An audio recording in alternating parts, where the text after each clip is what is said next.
सृष्टि के आरंभ से लेकर आज तक जब जब अधर्म अपनी सीमाएं लांघता है, जब अत्याचार का बोझ धरती की छाती को कंपा देता है, जब निर्देशकों की व्यवस्था आकाश को चीरती हुई स्वर्ग लोक तक पहुंचती है, तब तक सृष्टि की पालनहार त्रिलोक की रक्षिका माँ आदि शक्ति किसी न किसी रूप में अवतरित कर धर्म की पुनः स्थापना करती है। नवरात्रि केवल एक पर्व नहीं, यह वह मांगल्य क्षण है जब मनुष्य अपने भीतर की अशुद्धियों को त्याग कर आत्म जागरण की ओर बढ़ता है। यह वह समय है जब साधक शरीर से अधिक आत्मा को निर्मल करने की साधना में प्रवृत्त होता है।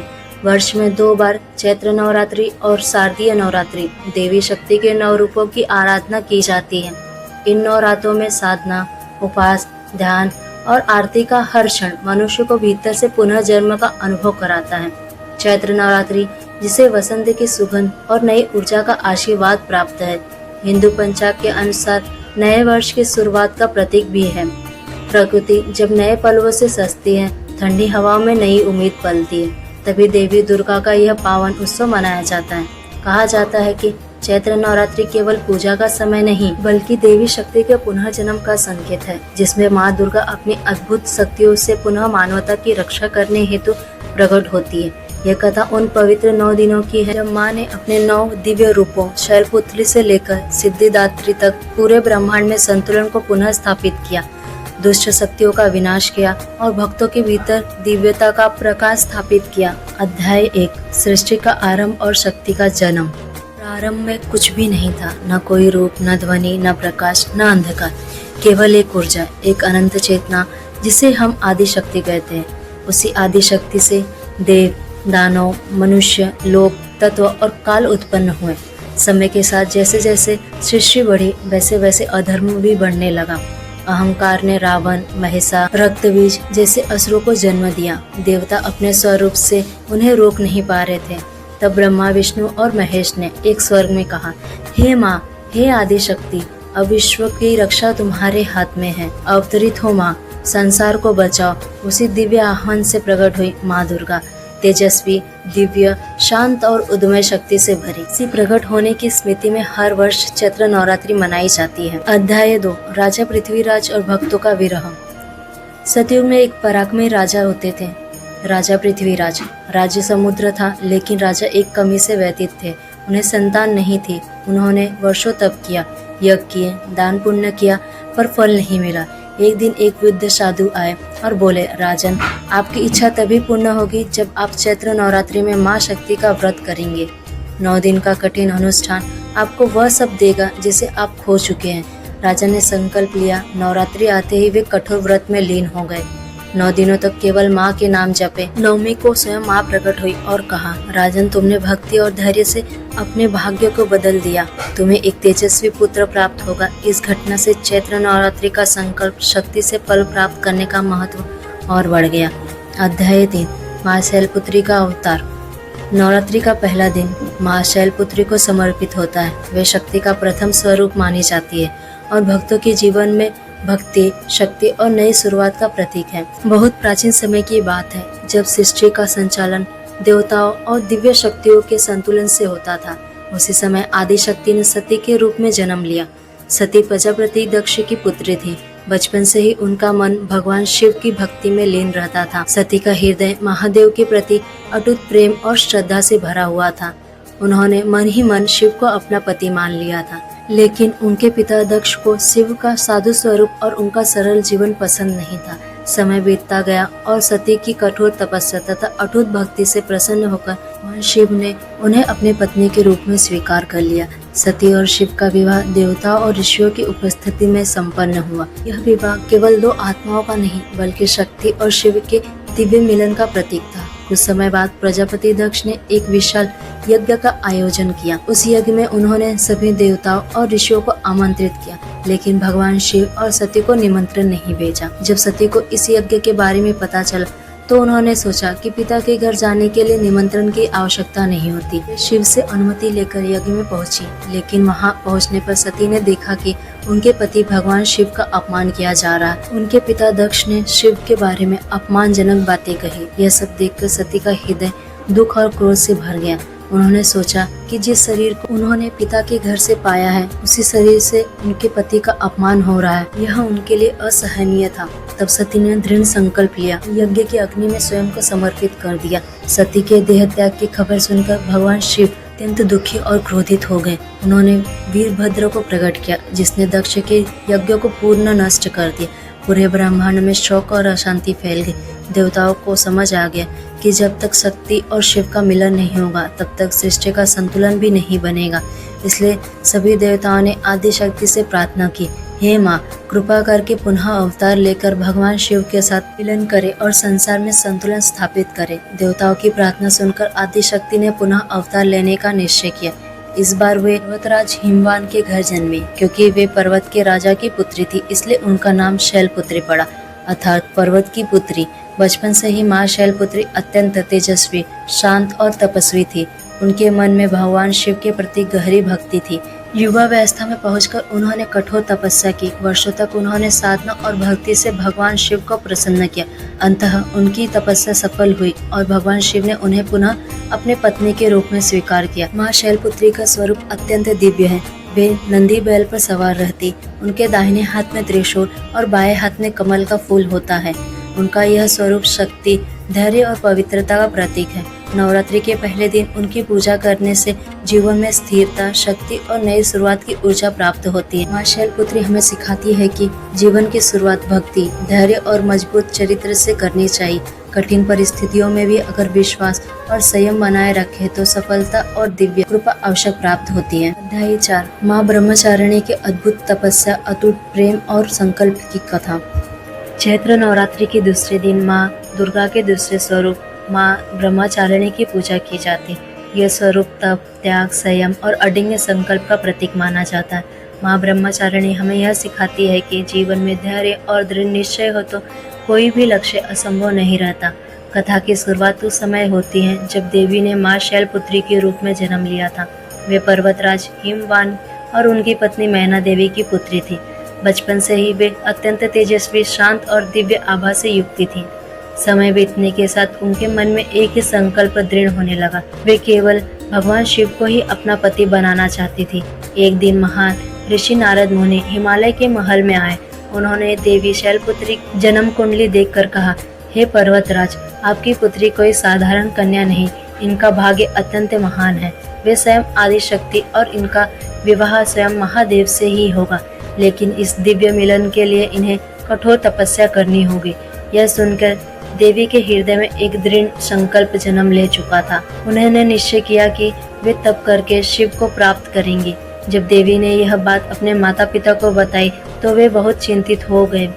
माता मैना ने कहा, बेटी, शिव तो योगी है, विरक्त है, वे संसार के सुखों से दूर रहते हैं। तुम इतनी कठोर तपस्या कैसे कर पाओगी? लेकिन देवी का संकल्प अटल था। विनम्रता से कहा, माँ, यदि जीवन में कोई लक्ष्य सच्चे प्रेम और विश्वास से चुना जाए तो उनके लिए कठिन से कठिन मार्ग भी सरल हो जाता है। इसके बाद देवी वन में चली गई और कठोर तपस्या प्रारंभ कर दी। शुरुआत में केवल वो फल और फूल खाकर जीवन व्यतीत कर रही थी। दिन बीतते गए, महीने बीत गए, फिर वर्ष बीतने लगे। धीरे धीरे उन्होंने फल फूल भी त्याग दिए और केवल हरे पत्ते खाकर रहने लगी। कई वर्षों तक इसी प्रकार तप करती रही। उनकी तपस्या इतनी कठोर थी कि ऋषि मुनि भी आश्चर्य में पड़ जाते थे। फिर एक समय ऐसा आया कि जब देवी ने पत्ते भी खाना छोड़ दिए। वे केवल वायु और जल के सहारे तप करने लगी। क्योंकि उन्होंने पत्ते भी छोड़ दिए थे, इसलिए उन्हें अपर्णा भी कहा गया। उनका शरीर कमजोर हो रहा था, लेकिन उनकी आत्मशक्ति और संकल्प पहले से भी अधिक मजबूत होता जा रहा था। हजारों वर्षों तक यह तपस्या चलती रही। देवी की तपस्या इतनी प्रबल थी कि उसके प्रभाव से तीनों लोकों में कंपन होने लगा। पृथ्वी, स्वर्ग और पाताल, सब जगह इस दिव्य ऊर्जा की अनुभूति होने लगी। देवताओं के राजा इंद्र चिंतित हो उठे। उन्होंने अन्य देवताओं से कहा, यदि यह तप इसी प्रकार चलता रहा तो इसकी ऊर्जा से कहीं प्रकृति का संतुलन न बिगड़ जाए।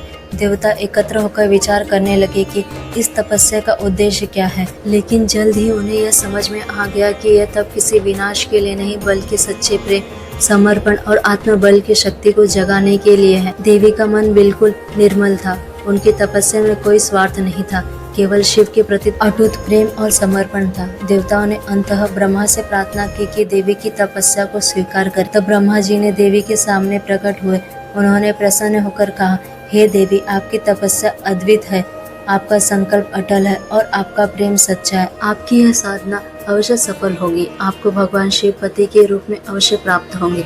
यह आशीर्वाद सुनकर देवी के चेहरे पे दिव्य तेज और प्रसन्नता छा गई। इसी तपस्वी स्वरूप को माँ ब्रह्मचारिणी कहा जाता है। इस रूप में माँ के एक हाथ में जपमाला होती है जो साधना और ध्यान का प्रतीक है, और दूसरे हाथ में कमंडल होता है जो तप और संयम का प्रतीक माना जाता है। माँ ब्रह्मचारिणी का यह स्वरूप हमें जीवन का एक बहुत बड़ा संदेश देता है कि सच्चे लक्ष्य के लिए किया गया प्रयास कभी व्यर्थ नहीं जाता। धैर्य, संयम और विश्वास, ये 3 शक्तियाँ मनुष्य को हर कठिनाइयों से पार करा सकती है। यदि मन में अटूट विश्वास हो और संकल्प मजबूत हो तो असंभव भी संभव बन जाता है। इसलिए नवरात्रि के दूसरे दिन माँ ब्रह्मचारिणी की पूजा करके भक्त उनके शक्ति, धैर्य और आत्मबल की कामना करते हैं। कहा जाता है कि जो भक्त सच्चे मन से माँ ब्रह्मचारिणी का समर्पण करता है, उसके जीवन में कठिनाइयाँ धीरे धीरे समाप्त होने लगती है और उनके मार्ग में सफलता के द्वार खुलने लगते हैं। माँ ब्रह्मचारिणी हमें सिखाती है सच्चा प्रेम, अटूट विश्वास और धैर्य ही जीवन की सब बड़ी सिद्धि है। अध्याय 5, माँ चंद्रघंटा और युद्ध की शुरुआत। चैत्र नवरात्रि के तीसरे दिन देवी चंद्रघंटा की पूजा की जाती है। उनके मस्तक पे अर्धचंद्र सुशोभित रहता है जो घंटे के आकार का प्रतीत होता है, इसलिए उन्हें चंद्रघंटा कहा जाता है। माँ का स्वरूप अत्यंत तेजस्वी और दिव्य है। वे सिंह पर सवार रहती और उनके 10 हाथों में विभिन्न अस्त्र शस्त्र होते। उनके स्वरूप में शांति भी है और युद्ध की अपार शक्ति भी। पौराणिक कथा के अनुसार एक समय ऐसा आया जब दानवों का अत्याचार पृथ्वी और स्वर्ग दोनों लोकों में बढ़ने लगा। सबसे शक्तिशाली असुर महिषासुर ने अपने बल और अहंकार के कारण देवताओं पर आक्रमण कर दिया। उसकी शक्ति इतनी प्रबल थी कि देवताओं की सेनाएं भी का सामना नहीं कर पा रही थी। एक एक करके उसने सभी देवताओं को पराजित कर दिया। अंततः उसने देवताओं के राजा इंद्र का भी सिंहासन छीन लिया। स्वर्ग में हाहाकार मच गया। देवता भयभीत और निराश होकर इधर उधर भटकने लगे। किसी को समझ नहीं आ रहा था कि इस अत्याचारी असुर से मुक्ति कैसे मिलेगी। तब सभी देवता एक साथ मिलकर आदिशक्ति के शरण में पहुंचे। उन्होंने माता से प्रार्थना की, हे माँ, महिषासुर के अत्याचार से पूरा संसार पीड़ित है, आप ही हमें इस संकट से बचाइए। देवताओं की विनती सुनकर आदिशक्ति प्रकट हुई। उनकी दिव्य आभा से पूरा आकाश प्रकाशमय हो उठा। तभी माँ ने एक तेजस्वी और युद्धकारी रूप धारण किया। वह रूप था चंद्रघंटा। माँ चंद्रघंटा सिंह पर सवार होकर रणभूमि की ओर बढ़ी। उनके माथे पर चमकता अर्धचंद्र और उनके हाथों में दिव्य अस्त्र शस्त्र देखकर दानवों की सेना भय से कांप उठी। जब माँ रणभूमि में पहुंची तो उन्होंने इतनी प्रचंड गर्जना की कि उसकी ध्वनि चारों दिशाओं में गूंज उठी।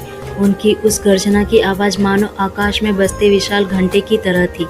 दानवों की सेना घबरा गई, लेकिन महिषासुर अहंकार में चूर था। उसने माँ को देखकर हंसते हुए कहा, एक स्त्री मेरा सामना कैसे करेगी? यह असंभव है। माँ चंद्रघंटा शांत स्वर में बोली, अहंकार ही विनाश का कारण बनता है। अभी भी समय है, अपने अत्याचार को छोड़ दो। परंतु महिषासुर ने उनकी बात नहीं मानी और युद्ध को छेड़ दी। फिर शुरू हुआ भयंकर संग्राम। माँ चंद्रघंटा के प्रहार से दानवों की सेना छीन भिन्न होने लगी। उनकी दिव्य शक्ति के सामने कोई भी टिक नहीं पा रहा था। माँ की तेजस्वी शक्ति को देखकर देवता भी आश्चर्यचकित हो उठे। कुछ ही समय में दानवों की विशाल सेना पराजित होने लगी। इस युद्ध ने संसार को एक महत्वपूर्ण संदेश दिया। अत्याचार के सामने शांत रहना ही धर्म नहीं, बल्कि अपने और सत्य की रक्षा करना भी धर्म है। माँ चंद्रघंटा का यह स्वरूप साहस, आत्मरक्षा और धर्म की रक्षा का प्रतीक है। इसलिए नवरात्रि के तीसरे दिन भक्त माँ चंद्रघंटा की पूजा करते और उनसे भय, बाधाओं, संकटों से मुक्ति की प्रार्थना करते। कहा जाता है कि जो भी भक्त सच्चे मन से माँ चंद्रघंटा का स्मरण करता है, उसके जीवन भय दूर हो जाता है और उसे साहस, आत्मविश्वास और शांति का आशीर्वाद प्राप्त होता है। अध्याय 6, माँ कुष्मांडा और सृष्टि का प्रकाश। नवरात्रि के चौथे दिन माँ दुर्गा के चौथे स्वरूप माँ कुष्मांडा की पूजा की जाती।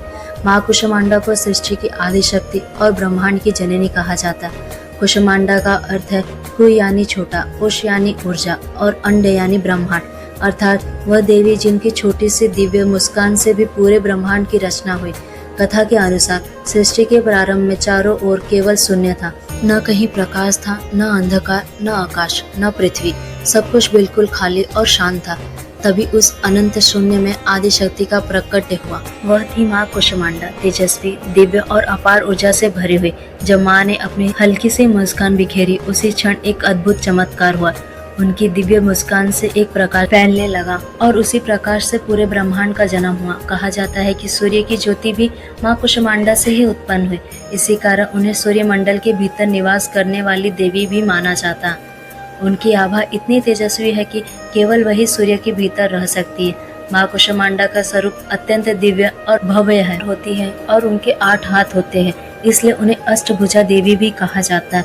उनके हाथों में कमंडल, धनुष, बाण, कमल, अमृत कलश, चक्र और गदा जैसे दिव्य अस्त्र होते हैं। इन सब के माध्यम से वे संसार की रक्षा करती है और अपने भक्तों को शक्ति, बुद्धि और समृद्धि प्रदान करती है। माँ कुष्मांडा का एक विशेष प्रिय भोग माना जाता है कद्दू। इसी कारण उनका नाम कुष्मांडा पड़ा।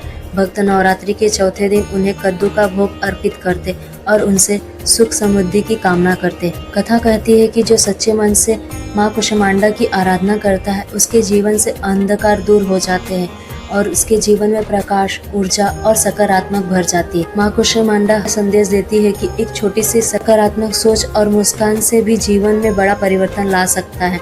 जिस तरह माँ ने एक मुस्कान से पूरे ब्रह्मांड की रचना की, उसी तरह हमारे जीवन में सकारात्मक ऊर्जा से नई शुरुआत हो सकती है। इसलिए नवरात्रि के चौथे दिन भक्त पूरे श्रद्धा और भक्ति के साथ माँ कुष्मांडा की पूजा करते, उनसे प्रार्थना करते, हे माँ कुष्मांडा, हमारे जीवन के अंधकार को दूर कर ज्ञान, शक्ति और समृद्धि का प्रकाश प्रदान करें। अध्याय 7, माँ स्कंद माता। नवरात्रि के 5वें दिन पूजित होती है माँ स्कंद माता। वे मातृत्व, करुणा और संरक्षण की देवी मानी जाती है। उनके आंचल में स्वयं उनके पुत्र कार्तिकेय विराजमान रहते, इसलिए उन्हें स्कंद माता कहा जाता है। पौराणिक कथा के अनुसार एक समय ऐसा आया जब दानवों का अत्याचार बहुत बढ़ गया था। असुरों ने तीनों लोकों में आतंक मचा रखा था। देवताओं को हर युद्ध में हार का सामना करना पड़ रहा था। स्वर्गलोक पर संकट मंडरा रहा था। परेशान होकर सभी देवता भगवान शिव और माँ पार्वती के पास सहायता मांगने पहुँचे। देवताओं ने प्रार्थना की, हे देवादिदेव, हमें एक ऐसे वीर सेनापति की आवश्यकता है जो इस दानों का अंत कर सके और धर्म की रक्षा कर सके। तब भगवान शिव और माँ पार्वती की दिव्य शक्ति से एक तेजस्वी बालक का जन्म हुआ। यह बालक आगे चलकर कार्तिकेय के नाम से प्रसिद्ध हुआ। माँ पार्वती ने उसे प्रेम और शक्ति से पालन पोषण किया। जब वह बड़ा हुआ तो उसे देवताओं की सेना का सेनापति बनाया गया। माँ स्कंद माता अपने पुत्र को गोद में लेकर सिर पर विराजमान रहती है। उनके 4 भुजाएं हैं, 2 हाथ में कमल का फूल, 1 हाथ में बाल काटती और 1 हाथ से भक्तों को आशीर्वाद देती। उनका स्वरूप अत्यंत शांत और करुणामय है, लेकिन अपने भक्तों की रक्षा करने के लिए वे अत्यंत शक्तिशाली भी है।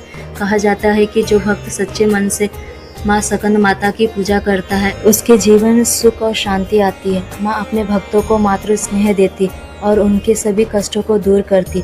इस प्रकार नवरात्रि का 5वां दिन हमें माँ के प्रेम, धैर्य और संरक्षण का संदेश देता है। माँ स्कंद माता हमें सिखाती है कि मातृत्व केवल जन्म देना ही नहीं, बल्कि प्रेम, त्याग और शक्ति से अपने बच्चों का मार्गदर्शन करना भी है।